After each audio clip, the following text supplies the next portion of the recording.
tunga lafiya ka san ba filani mugan ani naani programu e maa min be no ko terrain t'i bolo terrain be tunga lafiya bolo banangɔrɔnikaw fe no terrain kelen la bɛɛ lajɛlen titre foncier de 15/20 i be se k'a dɔgɔdɔgɔni sara kalo kalo euro wari 570 ani saba awɔ euro wari 570 ani saba fo san kelen o kɔnɔna la walima euro wari 780 kalo 18 kɔnɔna la terrain yɛrɛ musaka ye sefa wari miliyɔn 4 ani 100,000 ye ni kila terrain sarali la terrain papier ale be kɛ i ta ye e maa min fana be no ko terrain b'i bolo i be fɛ k'a jɔ a musaka bɛɛ t'i bolo yɔrɔnin kelen i be se k'i sen no tunga lafiya ka tɔn na ni o ye pari ye n'o ye sojɔ tɔn ye o kuma la san 2024 tɔgɔ sɛbɛn olu daminɛna villa simple ale ye miliyɔn 26 ye a tɔn wari ye euro wari 500 ani 80 ye étage duplex ale ye miliyɔn 42 ye a tɔn wari euro wari 770 ani 80 ye ni be fɛ ka i tɔgɔ sɛbɛn a wele an ka nɛgɛjuru sira la e maa min fana be no ko appartement ka di ye tunga lafiya bɛna appartement kɛ banangɔrɔnikaw fe no appartement sɔngɔ ye miliyɔn 24 ye i be se k'ale fana dɔgɔdɔgɔni sara euro wari 770 ani 20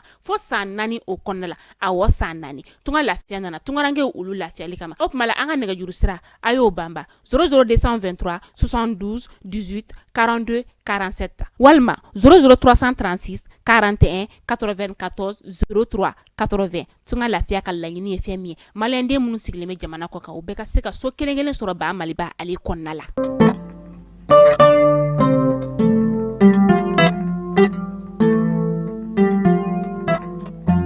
Bi ye araba ye janvier kalo tile 17 san 2024 aw minnu b'an filɛ sanga a n'a ka wagati an ka bɔlɔlɔsira kelen na bɛɛ lajɛlen kan mali kɔnɔ yan ka taa se mali kɔ kan ma an bɛ aw bɛɛ lajɛlen fo aw ka wagati o cogoya la kunnafoni min nabaw sigi k'an ma kɔnɔ tɛnɛ fo ka taga se juma ma ni y'o waati seli a y'aw bisimila.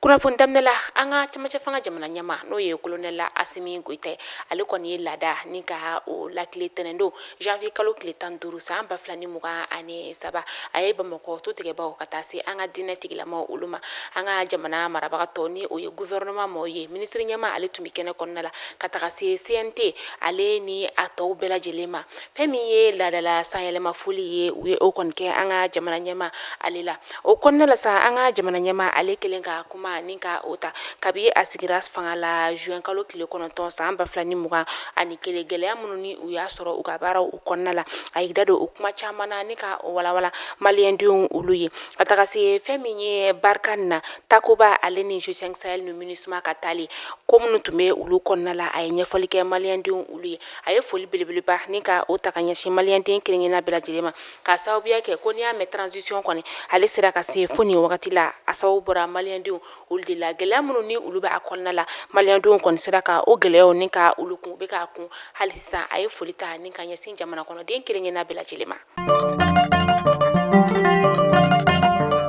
Kabi araba tɛmɛnen a yera bɔlɔlɔsiraw kan ka fɔ ko fɛn min ye groupe électrogène ye ko kɔni dira an ka EDMSA ale ma walasa ka se ka kurantigɛ ni ka o nɔgɔya cogoya min na a fɔra ka fɔ ko nin kuma ninnu kɔni ko tiɲɛ kuma tɛ a ye k'a fɔ ko fɛn min ye nin kuma ninnu ni a sera bɔlɔlɔw olu kana na EDMSA k'ale kɔni mago bɛ fɛn min na sisan o de ye taji ye o dogolen tɛ maa si la k'a fɔ k'u mago bɛ taji de la walasa ka se ka kuran kɔni ni ka ale dilan cogoya min na fɛn min ye groupe électrogène ye o kɔni ɲatiba tɛ u ye fo ka taa se ko kɔni ka dɔ bɔ kurantigɛ banbali la ni wagati in na.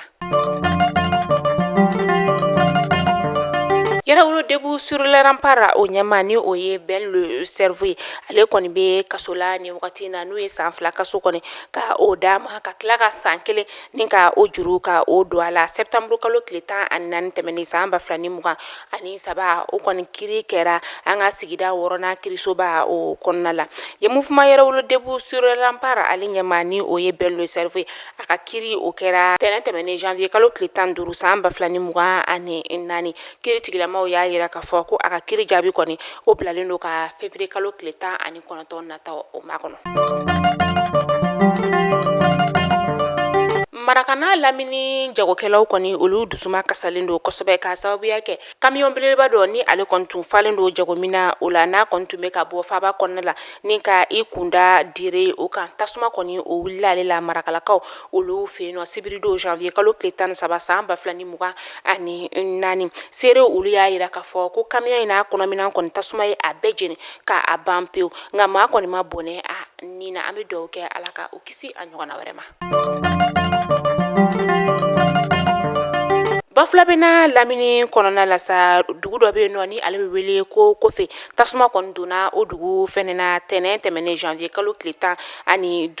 misi 7 ni olu kɔni tun sirilen dugu kɔnɔna la ka taga se fɛn min ye sɛw ani finiw ale ni u ka jiginɛw ka taga se u ka foro olu ma tasuma kɔni taara ni nin bɛɛ lajɛlen o ye dugulamaw olu y'a yira k'a fɔ ko maa kɔni ma bɔnɛ a nin na nka balolaminan caman olu kɔni tiɲɛna tasuma taara ni olu ye weleweleda kɔni o ɲɛsira ba dumankɛmaw olu ma ko ka se ka dɛmɛ don minnu ni olu bololaminanw kɔni taara tasuma ye ale la fɛn min ye Maɲina maire ye ale fana ye weleweleda ni ka o lase dugutigiw olu ma ko bɛɛ ka hakili to i yɛrɛ la kɛrɛnkɛrɛnnenya sa nin wagati in na balotigɛw olu bɛ yen nɔ. Min n'ale tɔgɔ bɛ maliyɛnden bɛɛ da an bɛ don min na i n'a fɔ bi o de ye Tezuleka ye Tezuleka a nana don maliyɛndenw ka te nimisi wasa ale kama koyi o tuma la kunkolodimi banbali bɛ e mɔgɔ min na farikolo bɛɛdimi bɛ e mɔgɔ min na farikolo kɔni ale mɔgɔ bɛ ni na lafiya ani ni la wasa de la Tezuleka de bɛ se ka o k'i ye Tezuleka maliyɛndenw ni lafiya yɔrɔ de don koyi Tezuleka a san i ka galon bɔnda i ka se k'a dɔn ka fɔ ko Tezuleka ale kɔni te tɔw olu ti kelen k'a fɔ ko n ye n ka te san n ye premier wuli ka deuxième wuli ko n ka deuxième k'ale ɲɛ jɛra o tɛ Tezuleka ye dɛ Tezuleka premier n'a deuxième bɛɛ lajɛlen ɲɛ de ye kelen f'i bɛ tila ka i yɛrɛ sɔsɔ a la tuguni n'o y'a sɔrɔ ko premier de tɛ deuxième ye e mɔgɔ bɛ a camion fa santa la sa Ibɛrɛmu Ɲagadu ale ka nɛgɛjuru sira kongo a taara i kɔngɔn fa la ni ka n'a ton suguba o kɔnɔna la nɛgɛjuru sira 70 06 06 61 walima 65 65 65 97 walima tuguni 72 08 19 91 Tezuleka tew ka lagari Tezuleka tew ka mandi o kuma sansa i ka galonbɔne da yɛlɛmani n'a lamini ye komisariya kura ni ka o sɔrɔ min ni a kolomokarila sibiri tɛmɛnen janvier kalo tile 13 san 2024 dugulama olu y'a yira k'a fɔ ko ni komisariya kura in kɔni bɛna kɛ sababu ye ka se ka lakana tɔ ni ka o sinsin olu ka dugu o kɔnɔna la a kolomokari kɔnɔna la dugulama bɛɛ kɔni ye ɲɔgɔn fara ɲɔgɔn kan yɔrɔ kelen na ka se ka ni komisariya ni ka ale kolomokari hɛrɛ ani baden na cogoya min na a baara yɛrɛ bɛɛ lajɛlen kɔni tun bɛ yɛlɛmani préfet ale ka bolo kan. Yana ka kunnafoni datugu an bɛ taa dolanci ale bunankun o kan Coupe d'Afrique des Nations min ni a bɛ ka taa Côte d'Ivoire kaw olu ka jamana kɔnɔna la san 2023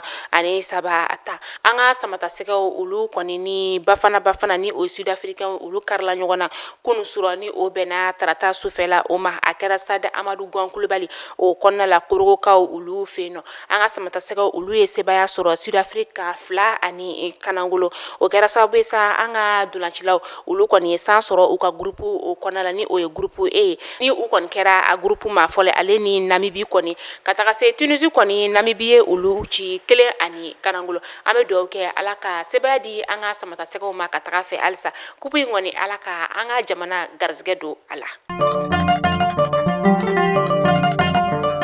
Mali kunnafoni jabarana jabɔ aw kulo garisɛgɛ kɛra ni kunnafoni damadama de bi ni k'a da kelenkelenna bɛɛ lajɛlen kulo kan yani an ka kunnafoni datugu sa an b'a dɔw kulo kan k'a fɔ wagati la an ka kunnafoniya kɔni ale kun jɔlen don k'a yira la k'a fɔ ko basi tun tɛ maa si la nka wagati la an bɛ baara de la an ka studio ale kɔnɔna la baara ale bɛ ka nɔgɔya dɔɔni ni ala sɔnna ma kunnafoni bɛ da aw kulo kan a wagati tɛmɛnen olu la tunga lafiya de an ka kunnafoni ale jukɔrɔma don dɔ ba ye tunga lafiya nana tungarankew olu lafiyali kama e mɔgɔ bɛ terrain na ko terrain t'i bolo terrain min tunga lafiya bolo banankɔrɔnikaw fɛ yen nɔ sefa wari 4 ani 500 fɛn min ye sɛbɛnnikɔrɔkaw fɛ olu ta ye sefa wari 20 ye kati sefa wari 5 n'aw mɔgɔ bɛ kunnafoni wɛrɛ sa a y'an ka nɛgɛjuru sira ni ka o kongo walasa ka se ka kunnafoniya caman ni ka o sɔrɔ tunga lafiya ma olu ka baara taabolo o kan ni wagati in na dɔ farala Mali kunnafoni flash d'information ale ka sponsor o kan Tezuleka ale fana farala an ka sponsor olu kan Tezuleka kɔni ale ye te min ni a bɛ maa nisɔndiya ka se ka inimisi ni ka wasa tile journée bɛɛ lajɛlen kɔnɔna la kɛrɛnkɛrɛnnenya n'i y'a min sɔgɔmadafɛla yɛrɛ la